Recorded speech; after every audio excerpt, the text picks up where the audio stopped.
પંચમહાલના શહેરા લુણાવાડા હાઈવે માર્ગ પાણીમાં ફેરવાયો છે। હાઈવે ઉપર એમ્બ્યુલન્સ પાણીમાં બંધ થઈ ગઈ। એમ્બ્યુલન્સ બંધ થતા ધક્કો મારીને બહાર કાઢવામાં આવી।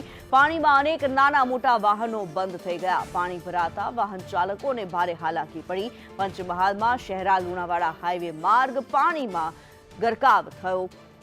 હાઈવે પરથી પસાર થતી એમ્બ્યુલન્સ પણ પાણીમાં બંધ થઈ ગઈ હતી। એમ્બ્યુલન્સ બંધ થતા એમ્બ્યુલન્સને ધક્કો મારીને બહાર કાઢવી પડી હતી। હાઈવે ઉપર પાણી ભરાતા પાણીમાં અનેક નાના મોટા વાહનો બંધ થઈ ગયા।